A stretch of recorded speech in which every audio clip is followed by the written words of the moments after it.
जय हिंद दोस्तों, आप सबको इंडिया में जान पर स्वागत है। दोस्तों, आप सब जानते हैं भारत और चीन के बीच संबंध पिछले 1.5 साल से काफ़ी खराब चल रहा है। हालांकि इस साल की शुरुआत में उम्मीद ये लगाया जा रहा था पैंगोंग में जब दोनों सेनाएं पीछे हटे तो बाकी एरिया में भी दोनों सेना पीछे हट जाएंगे, लेकिन बाद में चीन, आप सब जानते हैं, चीन धोखा देने में माहिर है। चीन ने साफ तौर पर यह कह दिया जिस एरिया में वो पीछे हट गया है भारत उतना ही एरिया में खुश रहे, बाकी एरिया में भारत चाइना को फोर्स ना करे, वो सब एरिया को पीछे छोड़ दे। खासकर डेप्सांग जैसे एरिया जो पिछले 6-7 साल से चाइना का कंट्रोल में है, इलीगली कंट्रोल में है, लेकिन फिर भी अब दोनों देशों की सेनाएं बातचीत कर रहे हैं और आने वाले और एक हफ्ते के बाद फिर से शायद बातचीत हो सकता है। दोस्तों, अब बड़ा खबर ये है, चीन ने भारत के ऊपर ये आरोप लगाया है इंडियन एयरफोर्स के जागुआर जेट चीनी सीमा के अंदर घुसकर मतलब एक्सरसाइज किए हैं या फिर रेकी किए हैं। आज मैं इसी टॉपिक पर बात करूंगा, क्या सच में चीन के एरिया में हमारा इंडियन एयरफोर्स के जागुआर जेट गए थे या फिर ये चीन का आरोप झूठा है। हालांकि ये पैंगोंग एरिया को लेकर ही बताया जा रहा है और ये घटना 1-1.5 महीने पहले का है। आज मैं डिटेल्स में बताऊंगा। जानने के लिए आप आखिर तक के वीडियो को देखते रहिए और ज़्यादा से ज़्यादा लाइक शेयर करना बिल्कुल मत भूलिए।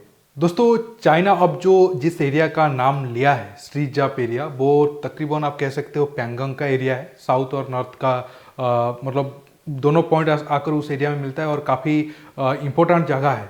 और ये अब इसलिए इम्पोर्टेंट हो जाता है क्योंकि आप सब जानते हैं इस साल के शुरुआत महीने में ही पैंगोंग में जो विवाद भारत और चीन के बीच था वो बिल्कुल ठीक हो गया था।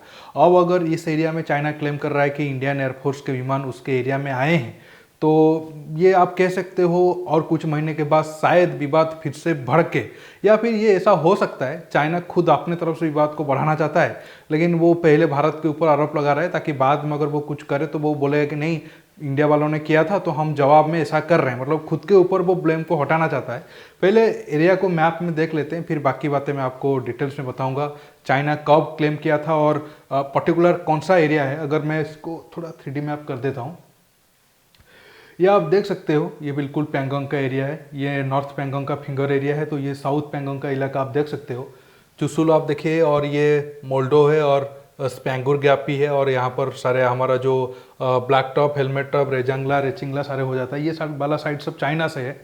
और जो श्रीजाप एरिया है, अगर आपको ध्यान से दिखाई दे रहा होगा, ये थोड़ा सा एक लाइन गया है। हालांकि वीडियो में आपको सही से दिखाई दे रहा है कि नहीं मुझे पता नहीं है, लेकिन ये एक्चुअल आप कह सकते हो बॉर्डर एरिया है अभी के लिए। हालांकि पूरा अक्साई चीन तो हमारा है, लेकिन ये एरिया अब अभी के लिए आप कह सकते हो ये LAC लाइन है। मैं थोड़ा आपको और जूम करके ले लेता हूँ। एक्चुअल जो दोस्तों श्रीजाप एरिया है, श्रीजाप 1 एक्चुअली हमारा फिंगर 3 और 4 के बीच है, धनथावा पोस्ट, और ये श्रीजाप 2 है। और इसी लाइन के पीछे ही चाइना का एक बड़ा मिलिट्री बेस कह सकते हो या पोस्ट है। हमारा फिंगर 3 से 4 के बीच ITBP का पोस्ट था। और आप जानते हैं 1962 के, हालांकि 1962 के जंग में चाइना वाले, अगर मैं आपको थोड़ा दिखाऊं, थोड़ा दोस्तों मैप में समझा रहा हूँ, हो सकता है वीडियो थोड़ा स्लो हो, इसलिए मैं आपसे माफ़ी चाहता हूँ, लेकिन आपको समझाने के लिए आसानी रहेगा। पैंगोंग 3 और 4 के एरिया इसी एरिया के आसपास आएगा, और चाइना वाले तकरीबन बहुत सारे एरिया पर आगे आ गए थे। और इसी एरिया में जो लड़ाई हुआ था, हम इस लड़ाई में हार गए थे। वजह तो आप जानते हैं, क्योंकि चाइना वालों ने तकरीबन जो अक्साई चीन वाला एरिया है उसे लड़ने के लिए पिछले 5-6 साल से लड़ाई कर रहे थे। और आप ये फैक्ट मैं तो बहुत बार बताया हूँ, अगर आप पहले नहीं जानते हो तो फिर से रिपीट कर देता हूँ।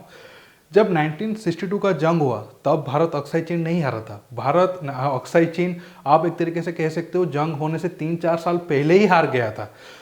बाद में बस चाइना बहुत बड़ा एरिया पर कब्जा कर लिया था। कुछ एरिया पर आगे वो जब 1962 का जंग हुआ तब आए थे, क्योंकि तब तो कोई सैटेलाइट वाला सिस्टम था नहीं। तब आपको मतलब एक तरीके से कह सकते हो मतलब जाकर ही देखना होता था कि उस एरिया में क्या हो रहा है क्या नहीं हो रहा है। और उस टाइम में हाई अल्टीट्यूड के लिए बहुत एडवांस एयरक्राफ्ट भी उस जमाने में था नहीं, और जो कुछ भी था भारत के एयरफोर्स के पास था भी नहीं।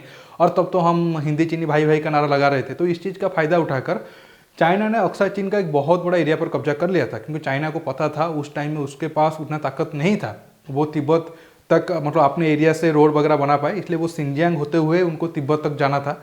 इसी वजह से वो एरिया को कब्जा कर लिया। और आप सब जानते हैं फेमसली जो बयान है हमारा चाचा नेहरू जी का, उन्होंने संसद में खड़ा होकर कहा था उस एरिया में तो घास भी नहीं उगता है, तो भारत को क्यों चिंता करना चाहिए। अगर इस टाइप का एटीट्यूड हमारा रहेगा तो सोच सकते हो हमारा दुश्मन हमारे खिलाफ कितने बड़े बड़े साजिश रच सकते हैं। तो इस चीज़ का फायदा उठाया और चाइना वालों के पास ना सिर्फ जब तब हमारे पास जितने सैनिक थे उनसे 8-10 गुना ज़्यादा सैनिक वो डिप्लॉय करके रखे थे, बल्कि उनके यहाँ रोड कनेक्टिविटी से लेकर उनका बिल्कुल तैयार ही था। वो जंग के लिए बिल्कुल तैयार थे, हमारे पास कुछ था ही नहीं, बस हम जाकर लड़ रहे थे। तो इस एरिया में हम हार गए। हालांकि बहुत सारे इलाका था जहाँ अगर तब चाइना चाहता तो वो और भी आगे आकर कब्जा कर सकता था, या फिर कब्जा किया था तो वो पीछे चले गए। जैसे गलवान वाला एरिया जहाँ पर पिछले साल ही झड़प हुआ था और हम 20 के करीब हमारे जवान को खो दिए थे, और चाइना को भी भारी नुकसान हुआ था, 40-50 के करीब उनके जवान भी शहीद हुए थे उस एरिया में भी। हालांकि जंग तो तब उस टाइम में नहीं हुआ था, लेकिन चाइना वाले बिल्कुल घेर कर रखे थे। अगर हम साउथ पेंगोंग की बात करें तो चाइना वाले बिल्कुल इस पेंगोर गैप, रेजांगला, रेचिंगला, इस माउंटेन पर हेवी लड़ाई हुई थी। मेजर सत्यान सिंह का फेमस कहानी तो आप सब जानते हैं। तो बाकी चाइना का रोड वगैरह उस टाइप में दिख रहा है, हालांकि बहुत नैरो है, तो वो एक अलग टॉपिक हो जाएगा, छोड़िए उसको हम बाद में रखते हैं। तो चाइना वाले चाहते तो चुशुल तक भी आ सकते थे, लेकिन हमारे जो वीर जवान थे, हालांकि हमारे पास नंबर कम था, फिर भी इस एरिया में वो चाइना को आगे आने नहीं दिए। तो चाइना अब जब पिछले 7-8 साल से आप कह सकते हो, जब लद्दाख में हमारा इंफ्रास्ट्रक्चर प्रोजेक्ट बहुत तेज़ी से काम शुरू हुआ और चाइना को लगा नहीं, इंडिया वाले भी इंफ्रास्ट्रक्चर के मामले में अब चाइना को टक्कर दे रहे हैं, तो फिर वो अपना गंदा राजनीति करना शुरू कर दिया। तो आप जानते हैं बाद में क्या हुआ। तो अभी मैं उसके ऊपर ज़्यादा नहीं जाता हूँ, अभी मैं श्रीजाप के ऊपर ही फोकस कर रहा हूँ। देखिए, अब चाइना का क्लेम है, अब एक्चुअली ये अक्टूबर-नवंबर महीने का ही मतलब इंसिडेंट है। अक्टूबर के आखिर हफ्ते, नवंबर की शुरुआत, वो जो 10-15 दिन का है उसी बीच का ही है। एग्जैक्ट डेट तो पता नहीं है, क्योंकि अक्टूबर के आखिर में हमारे जो तब एयरफोर्स चीफ थे वो गए थे लद्दाख के इसी वाले एरिया को विजिट करने, और तब हमारा एयरफोर्स का भी एक्सरसाइज वगैरह भी चल रहा था। तो चाइना क्लेम कर रहा है कि तब हमारे इंडियन एयरफोर्स का जागुआर जेट सीजाप एरिया, जो आप कह सकते हो ये वाला एरिया है, ये लाइन के बाद चाइना आ जाता है, तो इसी एरिया को आगे जाकर चाइनीज एयर स्पेस को वायोलेट किए थे। हालांकि भारत ने साफ तौर पर जवाब दे दिया था कि नहीं, हम बिल्कुल अपने एरिया में थे, और जो सीजाप एरिया चाइना क्लेम कर रहा है वो गलत है। हालांकि और एक चीज़ हो सकता है, क्योंकि ये ज़्यादा डिटेल्स में है नहीं, ये मैं अपने अनुमान से बता रहा हूँ। ये जो एरिया है इसे सीजाप 2 कहा जाता है, जो फिंगर 8 जहाँ पर ख़त्म हो जाता है, और फिंगर 3 और 4 के बीच ये वाले एरिया के आसपास जो हमारा धनथापा पोस्ट है, वो काफ़ी बहादुरी से लड़े थे 1962 की जंग में, तो उनके याद में वो पोस्ट बनाया गया है। तो उसे सीजाप 1 कहा जाता है। शायद चाइना ये क्लेम करने की कोशिश कर रहा है। 2 ही रीजन हो सकता है, एक तो मैंने आपको बता दिया, फिर मैं दूसरा बता रहा हूँ। शायद चाइना ये क्लेम कर रहा है कि फिंगर 4 से फिंगर 8 तक, वो भी सीजाप 1 से सीजाप 2, या फिर आप फिंगर 4 से फिंगर 8 कह सकते हो। चाइना क्लेम कर रहा है कि इसी एरिया में भी क्यों हमारा जागुआर जेट जाकर फ्लाई किया, क्योंकि चाइना का तो अभी वही मकसद है, वो कैसे भी करके फिंगर 4 तक आए, फिर 15-20 साल तक वो फिंगर 1 तक क्लेम करेगा। बिना बुलेट फायर के या फिर बिना जंग किए वो बहुत सारे एरिया को कब्जा करना चाहते हैं। सलामी स्लाइसिंग मेथड के बारे में तो मैं आपको बहुत बार बताया ही हूँ। अब जानते हैं फिंगर 4 और फिंगर 8 तक चाइना का मतलब 19 कारगिल जंग तक चाइना वाले इस एरिया पे पेट्रोलिंग नहीं करते थे। जब कारगिल जंग हुआ तब हमें अटल बिहारी वाजपेयी बहुत सारे फोर्स इस एरिया से हटा दिए थे। तो चाइना वालों ने क्या किया कि फिंगर 8 से फिंगर 4 तक कच्चा रास्ता बना दिया, और वो बताया कि अगर हम रास्ता बना ही दिए तो एक काम करते हैं, दोनों सेना मिलकर हम इस एरिया में पेट्रोलिंग करेंगे। मतलब डायरेक्ट क्लेम तब नहीं किए थे, बोले कि नहीं हम दोनों सेना पेट्रोलिंग करेंगे, कोई यहाँ पर स्टे वगैरह नहीं करेगा। भारत की लीडरशिप तो बोला कि चलो ठीक है, मान लेते हैं, और ये बड़ा गलती था। बिल्कुल भी चाइना को स्पेस नहीं देना चाहिए। अगर आप एक बार दे दिए तो आपको भारी कीमत चुकानी पड़ेगी, और वही हुआ। 20 साल के बाद चाइना वालों ने कहा कि नहीं, फिंगर 4 तक एरिया तो हमारा ही है, तो आप बिल्कुल भी इस एरिया में आ नहीं सकते हो। तो लग रहा है शायद फिंगर 4 से फिंगर 8 के बीच जागुआर जेट फ्लाई किया होगा, तो इसी बात का अब चाइना वाले विरोध कर रहे हैं। अगर ऐसा नहीं हुआ है तो दूसरा रीजन हो जाता है, अब चाइना वाले खुद बहाने ढूंढ रहे हैं, क्योंकि वो एग्रीमेंट किए हैं कि ये वाले एरिया में नहीं आएंगे, साउथ पेंगोंग में भी वो नहीं आएंगे, तो वो एक रीजन ढूंढ रहे हैं कि चलो वो भारत के ऊपर ब्लेम करेंगे। भारत पहले ही जो रूल हुआ था उसे वायोलेट कर रहा है, ताकि चाइना वालों को मौका मिल जाए, वो अपना मतलब अपने तरफ से कुछ भी करे और दुनिया को ये शो करे कि देखो पहले भारत ने गलती किया था तो हम उसका जवाब दिए। लेकिन देखना होगा, अब तो जो मौसम है या फिर जो टाइम चल रहा है वो बिल्कुल भी सूटेबल नहीं है कुछ भी एडवेंचर करना इस एरिया में। तो देखना होगा जब गर्मी आएगी कुछ महीने के बाद, 3-4 महीने के बाद, इस एरिया में शांति रहता है या फिर चाइना कुछ गड़बड़ करने की कोशिश करता है। अब आखिर में मैं आपको बताता हूँ जागुआर जेट खासकर लद्दाख जैसे माउंटेन एरिया में क्यों एक अच्छा ऑप्शन बन जाता है चाइना के खिलाफ, उसके ऊपर थोड़ा 1-1.5 मिनट बात करते हैं। फिर दोस्तों आप नीचे जरूर बताइएगा आप इस टॉपिक पर क्या सोचते हो।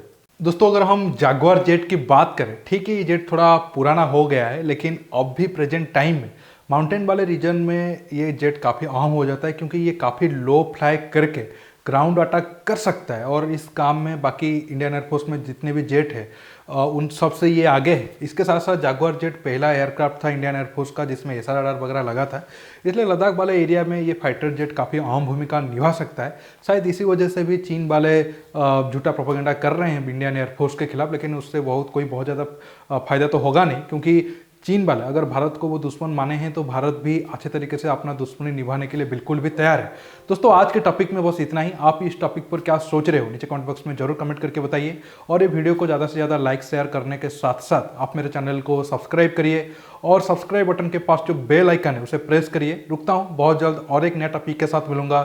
नमस्कार, जय हिंद।